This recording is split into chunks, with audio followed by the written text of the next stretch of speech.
Assalamualaikum warahmatullahi wabarakatuh.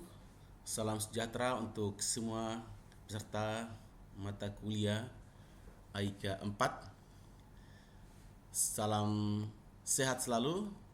Semoga saat ini semua dalam keadaan sehat dan bisa mengikuti perkuliahan ini secara baik.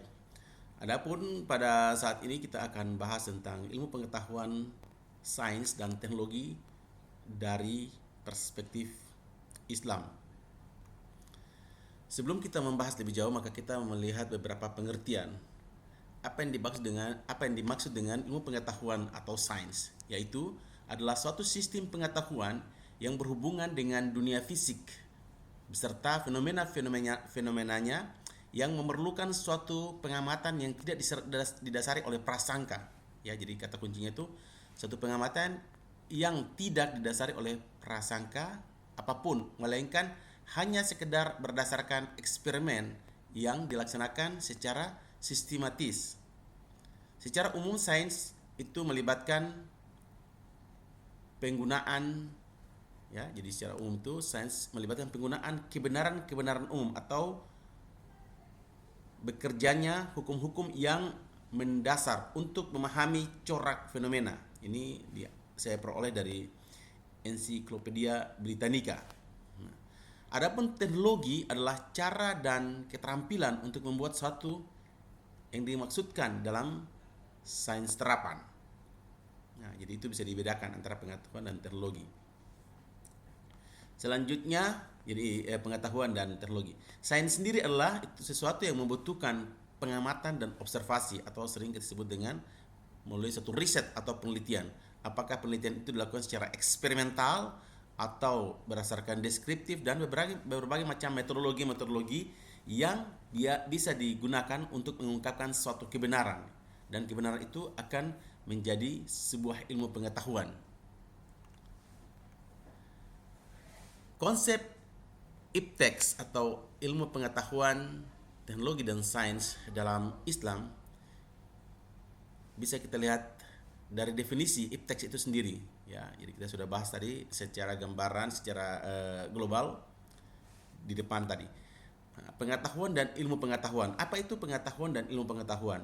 Pengetahuan adalah segala sesuatu yang diketahui manusia melalui tangkapan panca indera, intuisi, firasat atau yang lainnya. Sehingga pengetahuan itu bisa melalui panca indera kita ada, artinya panca indera ada 5 indera yang ada dalam tubuh kita, mulai dari penglihatan, pendengaran, penciuman, perabaan dan perasaan.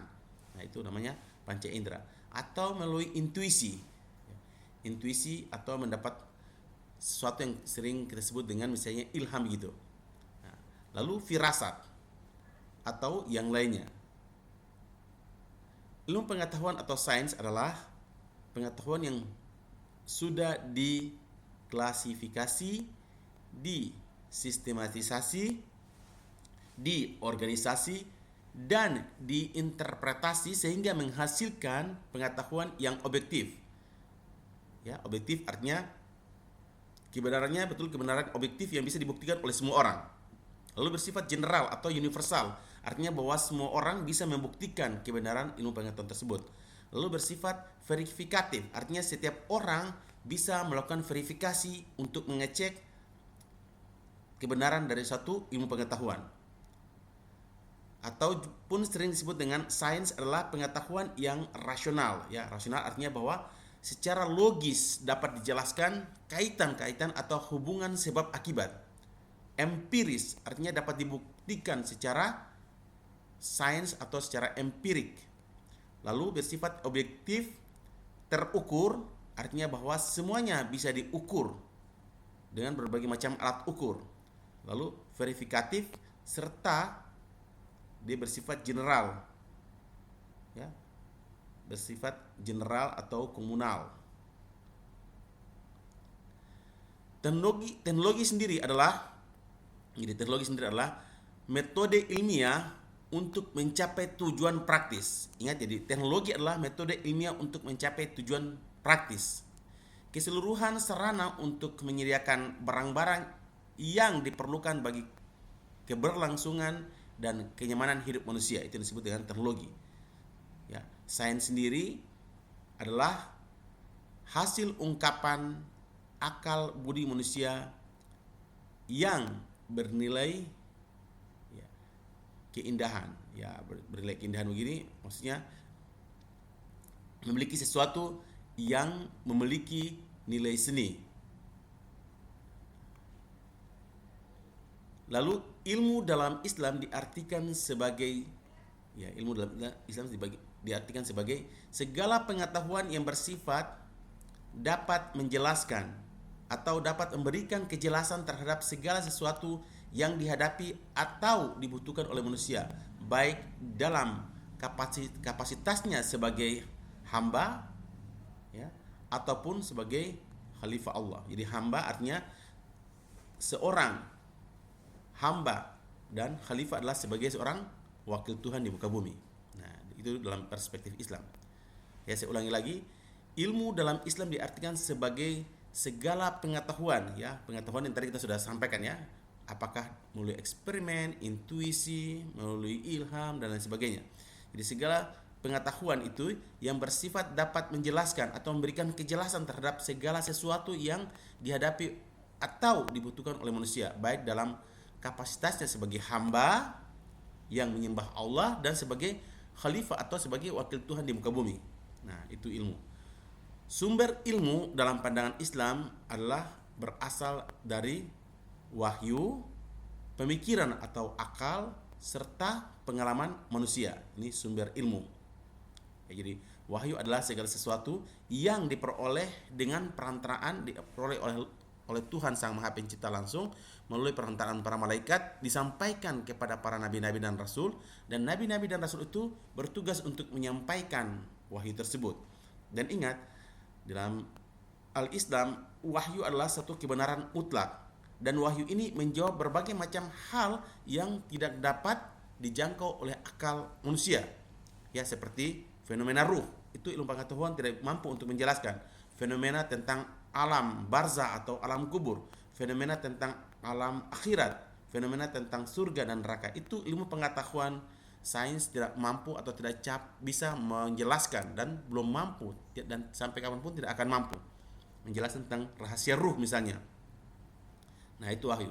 Lalu sumber ilmu pengetahuan lain adalah akal atau pikiran manusia. Ya, dalam Al-Quran banyak sekali ayat-ayat yang menantang akal manusia untuk berpikir. Ya, dengan kata ulil albab. Ulil albab, apakah kalian tidak berpikir? Apakah kalian tidak menggunakan akal untuk memikirkan segala fenomena yang terjadi di alam semesta ini sebagai dasar pengetahuan untuk mengungkapkan rahasia kebenaran adanya Sang Pencipta. Serta pengetahuan itu juga bisa melalui suatu pengalaman. Nah, melalui pengalaman inilah kita melakukan berbagai macam ikhtiar seperti sekolah di SD, SMP, karena kita setiap siswa yang sekolah itu diberikan pengalaman. Pengalamannya diperoleh dari mana? Diperoleh dari tadi sumber pengetahuan yang sudah dimiliki oleh para guru dan dosen. Dan para guru dan dosen sudah melalui suatu pengalaman, dan pengalaman itu yang diteruskan agar setiap siswa itu, setiap mahasiswa itu telah memiliki pengetahuan, dia tidak perlu mencari lagi, karena pengalaman yang sudah disusun secara sistematis menjadi satu buku dan sebagai suatu pengetahuan, itu akan mempermudah seseorang, mempersingkat seseorang agar dia tidak perlu lagi melalui pengalaman-pengalaman tersebut. Ya, contohnya, bagaimana mengatasi keadaan ketika kita berada di lautan lalu tiba-tiba kapal keram atau tenggelam. Tentunya dari pengalaman belajar di sekolah kita sudah mengetahui hal-hal apa yang harus kita lakukan. Nah, disitulah sebagai suatu sumber pengetahuan bagaimana mengatasi keadaan darurat apabila kita berada di tengah laut lalu mengalami musibah tenggelamnya kapal atau keramnya kapal. Nah, pengalaman seperti itu.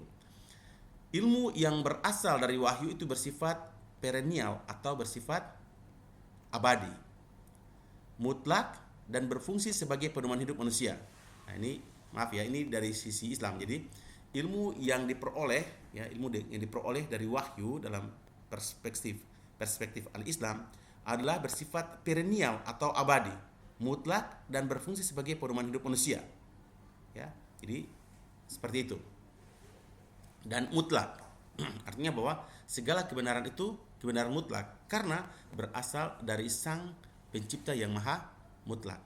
Sedangkan ilmu yang berasal dari akal ataupun pengalaman manusia itu bersifat accurate atau perolehan, bersifat relatif dan berfungsi sebagai sarana, ya, jadi berfungsi sebagai sarana dalam kehidupan manusia. Saya ulangi lagi, sedangkan ilmu pengetahuan yang diperoleh berdasarkan akal ataupun pengalaman manusia itu bersifat accurate atau perolehan, bersifat relatif dan berfungsi, ya, berfungsi sebagai sarana dalam kehidupan manusia. Hanya sarana saja. Contohnya pengetahuan untuk membuat pesawat terbang, maka itu pengetahuan itu adalah ilmu yang diperoleh, ya, diperoleh dari belajar, lalu dilakukan rekayasa terhadap hukum-hukum Tuhan yang ada dalam alam semesta. Nah, rekayasa itu akhirnya akan berfungsi sebagai sarana untuk manusia bisa berpindah tempat dalam waktu yang lebih singkat dari satu daerah ke daerah yang lain yang memiliki jarak yang jauh, yang apabila tidak mungkin ditempuh dengan jalan kaki, atau kalau menggunakan kendaraan darat waktu yang dibutuhkan sangat panjang, ya, bisa berbulan-bulan atau mungkin bisa sampai tahunan. Tetapi dengan menggunakan pengetahuan yang manusia miliki dengan menciptakan pesawat terbang, maka manusia mampu menempuh jarak yang berkilo-kilometer dalam waktu yang lebih cepat atau lebih singkat. Dalam pandangan al-Islam, ilmu pengetahuan, teknologi dan sains itu bersifat, ya, itu bersifat terikat nilai atau tidak bebas nilai. Ya, saya ulangi lagi. Dalam pandangan al-Islam, ipteks itu bersifat terikat nilai atau tidak bebas nilai, yaitu harus disesuaikan dengan nilai-nilai ajaran Islam. Artinya bahwa orang katakan bahwa nilai misalnya ilmu manusia tentang rekayasa genetik, apakah dengan pengetahuan rekayasa genetik lalu manusia seenaknya saja melakukan perkawinan silang, menyilang-nyilang gen manusia dengan gen binatang misalnya? Nah, ini tidak boleh, karena tadi dalam Islam dia tidak bebas nilai. Karena tidak bebas nilai, kita harus lihat manfaat dan mudaratnya. Apa manfaatnya dan apa mudaratnya, ya. Atau orang mempelajari tentang ilmu sihir. Nah, dalam Islam dilarang, walaupun itu ilmu ada, ya, ilmu itu ada, tapi dilarang karena tadi ilmu itu dia harus memiliki nilai manfaat bagi manusia, baru boleh dikerjakan. Tapi kalau dia tidak memiliki nilai manfaat bagi manusia, maka itu dilarang atau diharamkan. Ya, mudah-mudahan bisa dipahami. Lalu ipteks merupakan hasil olah pikir dan rasa manusia, karenanya harus dikembangkan sesuai dengan perkembangan akal budi manusia. Ya, kita bisa lihat bagaimana perkembangan teknologi saat ini. Kita berada di era teknologi informasi, teknologi transportasi, yang mana pada satu abad yang lalu itu manusia tidak berpikir atau manusia belum merasakan bagaimana dengan teknologi pesawat yang canggih kita bisa berpindah tempat dari satu tempat yang jauh ke tempat lain dalam waktu yang singkat, atau kita bisa melakukan komunikasi secara langsung, secara virtual melalui Zoom atau melalui video call. Kita bisa saling berhadapan. Nah, ini pada tahun-tahun ketika kita baru selesai merdeka, misalnya tahun 1940-an, ini mereka belum merasakan, tapi karena kemajuan ipteks, maka saat ini kita berada di era yang bisa menikmati teknologi tersebut. Selanjutnya, perkembangan ipteks merupakan bagian dari pelaksanaan kewajiban manusia sebagai makhluk Allah yang berakal, ya. Jadi perkembangan ipteks merupakan bagian dari pelaksanaan kewajiban manusia sebagai makhluk yang berakal. Ipteks merupakan pedoman dan sarana bagi manusia dalam melaksanakan tugasnya sebagai hamba dan khalifah Allah. Di hamba dan khalifah, agar kualitas ibadah dan kesejahteraannya itu meningkat. Nah, contohnya seperti kalau sekarang orang Islam punya punya kewajiban untuk melaksanakan haji. Maka kalau dengan kemajuan ipteks lalu menggunakan pesawat, ya hanya memerlukan waktu sekitar 13 jam kalau kita dari Papua Barat, dari embarkasi Makassar sampai ke Mekah itu sekitar 13 jam. Bisa dibayangkan dengan orang-orang yang dulu belum menggunakan pesawat dengan menggunakan kapal laut, itu membutuhkan waktu sekitar 1 bulan. Sehingga kualitas ibadah dengan pesawat ini, di dalam pesawat kita nyaman, sampai di sana kita dalam keadaan masih sehat. Jadi kualitas ibadah kita bisa lebih nyaman dibanding dengan orang zaman dulu ketika dengan kapal, apalagi kalau musim ombak dan lain sebagainya. Nah, ini kualitas ibadahnya pasti akan menurun. Nah, Islam sangat mendorong pengembangan ipteks.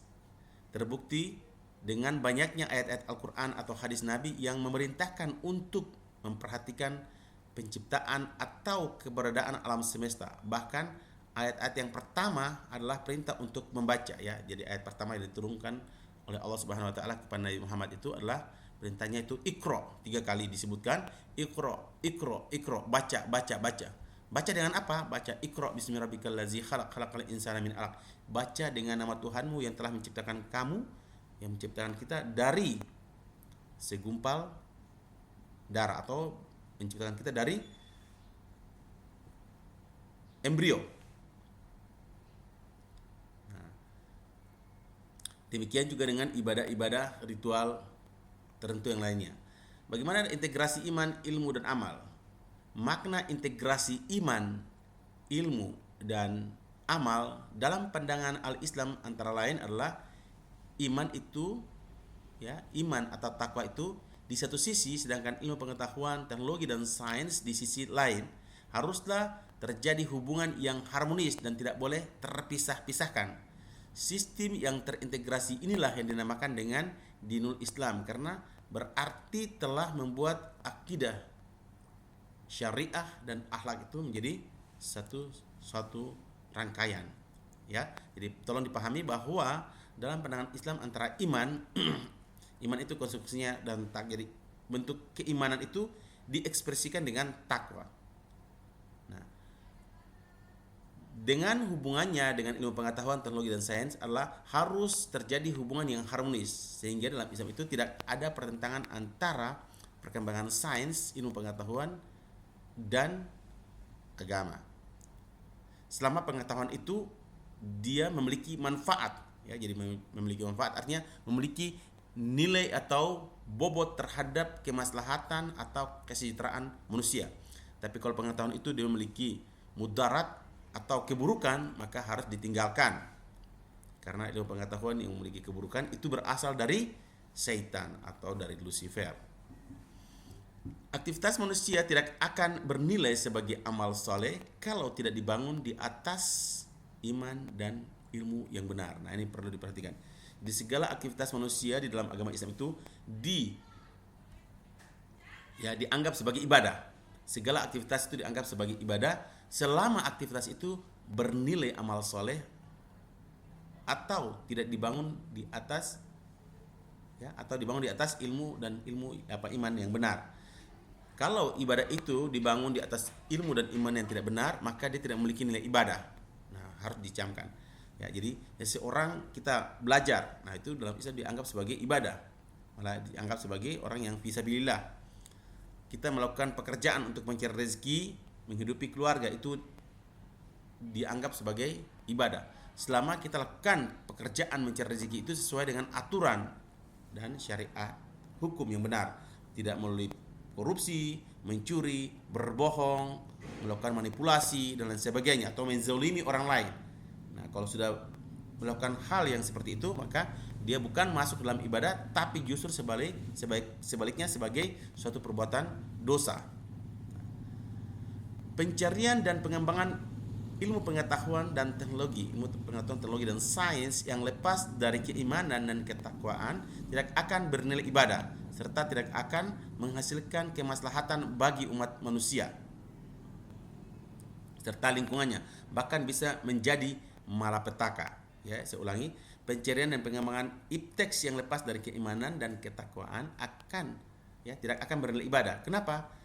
Karena tidak akan menghasilkan kemaslahatan bagi manusia. Ya, contohnya ada yang mau belajar tentang bagaimana ilmu sihir misalnya, atau ilmu mencuri dipakai untuk mau mencuri. Ya, kalau ilmu mencuri dipelajari oleh polisi untuk bisa mengatasi mencuri, nah itu baik. Tapi kalau belajar ilmu mencuri untuk melakukan aktivitas mencuri, atau ilmu berbohong, atau ilmu manipulasi, atau cara bagaimana melakukan korupsi, nah ini adalah dikatakan sebagai ilmu yang bukan menghasilkan menjadi ibadah, tapi justru ilmu yang menjadi haram atau tidak diperbolehkan dalam al-Islam.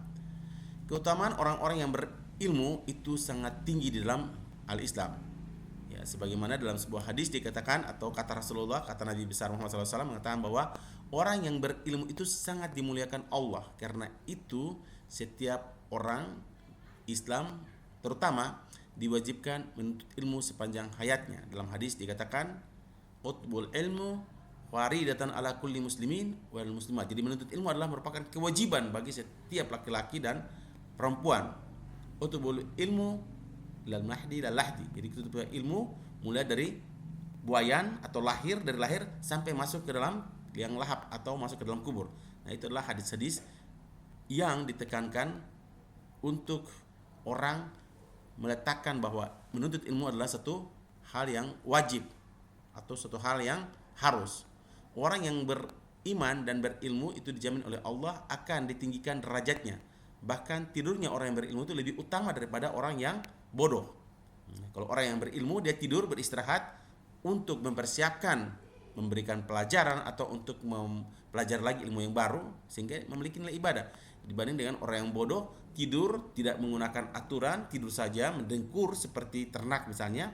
Nah, itu yang mengindikasikan hadis ini mengatakan bahwa tidurnya orang yang berilmu dan beriman itu lebih ditinggikan derajatnya dibanding dengan tidurnya orang bodoh. Nah, dalam Al-Quran dikatakan di antara yang lebih berhak untuk dijadikan sebagai pemimpin adalah mereka yang memiliki ilmu. Nah, oleh karena itu dalam Islam orang-orang yang memiliki ilmu itu diprioritaskan menjadi pemimpin. Kenapa? Karena dengan ilmunya dia akan lebih hati-hati. Dengan ilmunya dia akan tahu bagaimana cara memimpin yang benar. Nah, dalam hadis lain dikatakan bahwa orang yang berilmu merupakan salah satu pilar dalam tegaknya kehidupan manusia. Nah, lalu berikutnya lagi ada hadis yang katakan bahwa, jadi ini adalah hadis-hadis atau ayat-ayat Al-Quran yang menjelaskan tentang keutamaan orang-orang yang berilmu. Ada lagi dalam Al-Quran dikatakan bahwa orang yang paling takut kepada Allah, ya takut atau bertakwa kepada Allah adalah orang-orang yang berilmu. Nah, lalu di dalam ayat lain dikatakan bahwa manusia diangkat sebagai khalifah Allah adalah karena ilmunya. Ya, jadi dalam surat Al-Baqarah Allah Subhanahu wa taala berfirman, "Wa iz qala rabbuka lil malaikati inni ja'ilun fil ardi khalifah." Bahwa sungguhnya aku Allah akan menciptakan khalifah atau pemimpin di muka bumi, yaitu seorang manusia. Qalu atajalu fiha may yufsidu fiha wa yafsiku dimaa'a wa nahnu nusabbihu bihamdika wa nuqaddisu lak qala inni a'lamu ma la ta'lamun. Lalu para malaikat menyampaikan keberatannya tentang rencana Allah menciptakan manusia sebagai khalifah di muka bumi. Lalu Allah pun melakukan pengetesan terhadap para malaikat dengan pertanyaan, coba sebutkan nama benda-benda. Mereka tidak mampu menjawabnya. Ya, akhirnya yang bisa menjawab adalah Nabi Adam. Maka Allah Subhanahu wa taala berfirman, ya, jadi kalau atajalu fiha ma yufsidu fiha wa yafsiku dimaa'a wa nahnu nusabbihu bihamdika wa nuqaddisu lak qala inni a'lamu ma la ta'lamun wa 'allama Adama al-asma'a kullaha thumma aradahum 'alal malaikati faqala anbi'uni bi asma'iha. Jadi Allah mengajarkan Nabi Adam itu ilmu pengetahuan, lalu Allah mengetes Nabi Adam dengan para malaikat. Ternyata para malaikat tidak bisa memiliki pengetahuan seperti Nabi Adam, sedangkan Nabi Adam memiliki pengetahuan. Maka Nabi Adam ditinggikan, dimuliakan oleh Allah, ya. Jadi diangkat sebagai khalifah karena ilmunya. Dalam hadis dikatakan bahwa ibadah yang diterima Allah adalah yang dilakukan atas dasar iman dan ilmu yang benar. Jadi seorang muslim itu kalau melakukan ibadah maka harus atas dasar ilmu dan iman yang benar. Kalau tidak maka ibadahnya tertolak. Sejarah menunjukkan bahwa bangsa yang memimpin peradaban dunia adalah bangsa-bangsa yang unggul dan memiliki kemajuan penguasaan dan penerapan ilmu pengetahuan, teknologi dan sains. Lalu bagaimana tanggung jawab ilmuwan terhadap lingkungan? Nah, ilmuwan dianggap memiliki tanggung jawab yang lebih besar dalam memanfaatkan dan melestarikan lingkungan dibanding dengan orang-orang yang awam. Nah, seperti kita sebagai ilmuwan harus punya tanggung jawab yang besar terhadap lingkungan. Kenapa? Lingkungan adalah tempat di mana kita berada. Lingkungan adalah tempat di mana kita beraktivitas. Lingkungan adalah tempat di mana kita bisa hidup, kita bisa beranak cucu, kita bisa mencari nafkah. Oleh karena itu, seorang ilmuwan dianggap memiliki tanggung jawab yang lebih besar dalam pelestarian lingkungan dibanding dengan orang-orang awam. Seorang ilmuwan harus Jadi inilah tanggung jawab seorang ilmuwan. Seorang ilmuwan harus mendorong pengembangan ipteks ke arah kemaslahatan. Jadi ilmu pengetahuan itu harus diarahkan atau didorong kemaslahatan umat manusia. Ya. Jadi umat manusia ini bersifat universal, tidak memandang suku, bangsa, agama, semua. Jadi ilmu pengetahuan itu harus dikembangkan, diarahkan kepada kemaslahatan atau kemanfaatannya sebesar-besarnya untuk kesejahteraan seluruh umat manusia, dan sebesar-besarnya dapat mencegah terjadi kerusakan yang sia-sia, karena kerusakan alam dan lingkungan ini lebih besar atau lebih banyak diakibatkan oleh ulah manusia. Terjadinya bencana, tsunami itu adalah karena ulah tangan manusia. Oleh karena itu, seorang ilmuwan memiliki tanggung jawab untuk mendorong ya terjadinya pengembangan ipteks untuk kemaslahatan manusia. Seorang ilmuwan harus selalu menyadari bahwa dirinya adalah hamba dan khalifah Allah yang akan dimintai pertanggungjawabannya atas ilmu yang dimilikinya. Jadi kalau kita yang sudah memiliki ilmu, maka kita harus siap-siap pertanggungjawabkan ilmu yang Allah berikan. Apakah ilmu tersebut sudah kita terapkan bagi diri kita pribadi, sudah kita ajarkan kepada orang lain, dan orang lain itu sudah kita contohkan kepada mereka bagaimana penerapan ilmu yang benar atau belum. Nah, disinilah tanggung jawab seorang ilmuwan terhadap lingkungan. Dalam Al-Quran banyak lagi ayat yang Allah jelaskan, qala lahum nabiyuhum innallaha qad ba'atha lakum daluta malikan qalu anna yakunu lahul mulku alaina wa nahnu ahaqu bil mulki minhu walam yu'ta sa'atan minal mali qala innallaha khastafahu alaikum wazadahu bastatan fil ilmi wal jismi wallahu yu'ti mulkahu may yasha wallahu wasi'un alim. Nabi mereka mengatakan kepada mereka, sungguhnya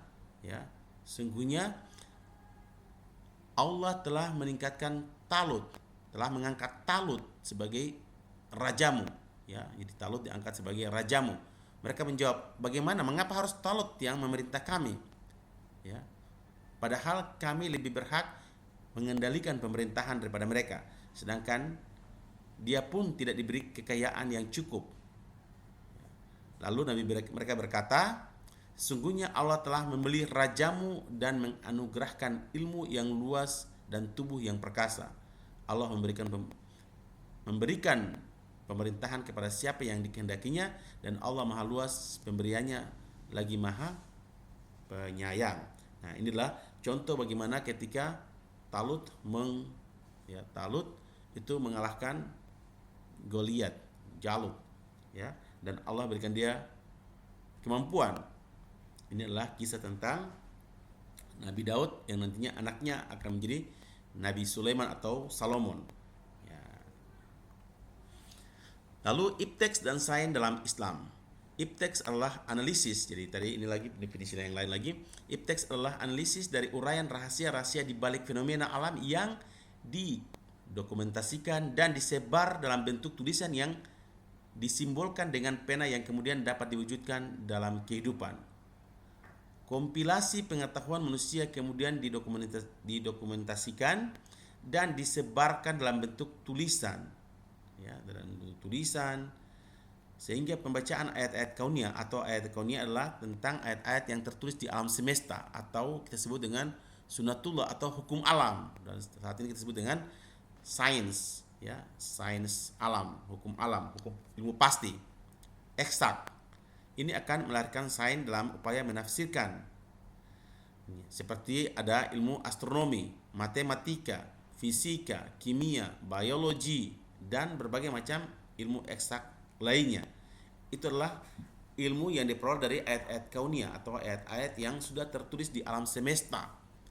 Nah, dan juga ayat-ayat Allah yang lainnya itu yang tertulis dalam kitab-kitab suci. Ya, kalau dalam umat Islam dipercaya, diyakini bahwa ayat-ayat Allah itu dalam bentuk Al-Quran dan ayat kauniyah. Ayat-ayat Al-Quran tertulis dalam Al-Quran yang lebih banyak berhubungan dengan masalah sosial atau hubungan manusia dengan manusia dan manusia dengan Allah, sedangkan ayat-ayat kauniyah adalah hubungan bagaimana manusia dengan alam semesta dan bagaimana cara manusia itu merekayasa hukum-hukum alam agar memberikan manfaat yang sebesar-besarnya bagi kemaslahatan hidup manusia. Nah, dari segi esensinya semua sains adalah dikatakan Islami. Ya, kenapa dikatakan Islami? Karena kata Islam sendiri yang sudah kita bahas pada bab awal, Islam itu artinya patuh, tunduk, taat. Ya, jadi Islam itu patuh, tunduk, taat. Sehingga semua ilmu sains itu adalah bersifat patuh, tunduk pada aturan Allah. Ya, contohnya Allah memerintahkan bahwa perputaran bumi, ya, perputaran bumi pada porosnya itu adalah 24 jam. Maka setiap hari kita akan berada di bumi yang setiap satu hari, satu malam adalah 24 jam. Inilah hukum yang dipatuh oleh bumi. Bumi tidak berani melanggar hukum Tuhan yang telah Tuhan tetapkan kepada bumi. Nah, demikian juga dengan bulan. Bulan mengitari bumi satu kali putaran itu kita sebut dengan satu bulan. Sedangkan bulan dan bumi mengitari matahari satu kali putaran itu 365 hari atau kita katakan dengan satu tahun. Tidak boleh atau tidak berani bumi, matahari atau bulan ini melanggar hukum. Itu yang disebut dengan hukum kauniyah atau hukum Tuhan, hukum Allah. Kalau mereka berani melanggarnya, maka mereka dikatakan tidak patuh, ya. Jadi mereka tidak patuh, tidak taat.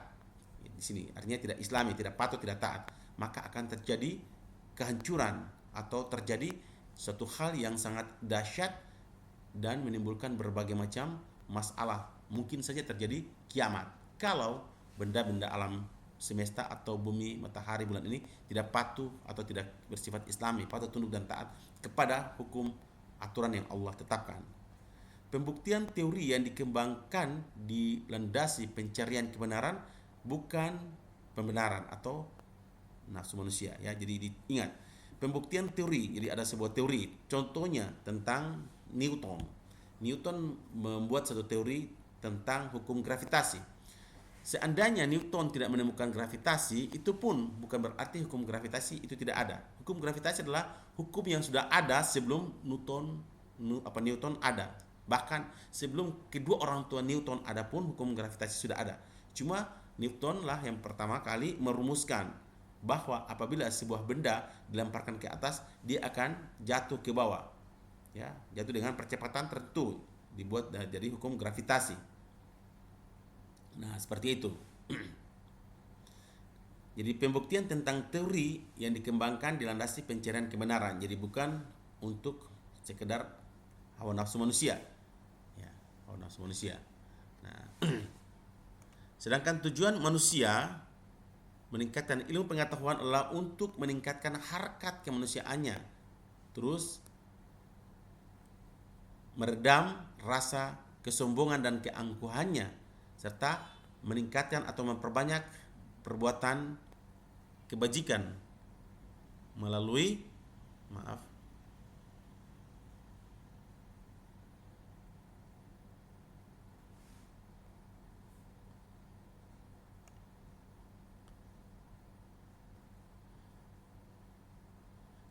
jadi tujuannya adalah untuk meningkatkan ilmu pengetahuan, adalah untuk meningkatkan harkat manusia. Jadi meredam rasa kesombongan dan memperbanyak kebajikan melalui karunia akal yang Allah berikan. Berikutnya, bagaimana dengan integrasi ilmu, iman, teknologi dan sains dengan pemahaman atas iptek atau ilmu pengetahuan dan teknologi. Kesadaran atas kemahaesaan Allah semakin mempertebal iman sehingga menuntut ilmu menjadi kewajiban bagi manusia. Dengan menuntut ilmu berarti manusia memanfaatkan semua anugerah, fasilitas, akal dan alam semesta yang Allah berikan. Memikirkan perihal pembentukan, susunan, evolusi alam semesta dengan tujuan astronomi merupakan cara mengenal kekuasaan Allah yang pada gilirannya akan memperkuat akidah. Ya, jadi kalau kita mengamati berbagai macam fenomena alam semesta, bagaimana bintang-bintang dengan indahnya bertebaran, bulan dengan indahnya ketika purnama, matahari yang indah ketika pagi hari ataupun sore hari, dan matahari yang panas ketika pada siang hari, lalu akan hilang tenggelam ketika malam. Kita memikirkan bagaimana semua itu bisa terjadi.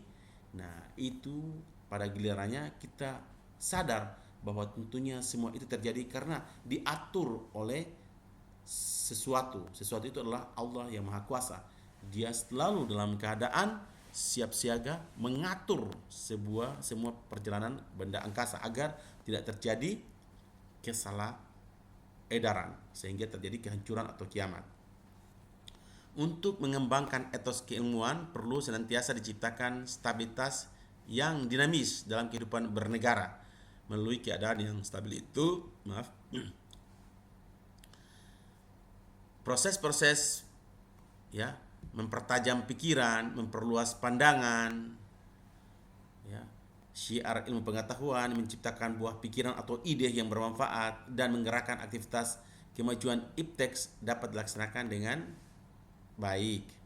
Salah satu pilar penting kemajuan suatu bangsa adalah bergantung pada kemajuan penguasaan terhadap ilmu dan teknologi. Ilmu dan teknologi membawa bangsa ke derajat kemuliaan, kebahagiaan, dan kekuasaan.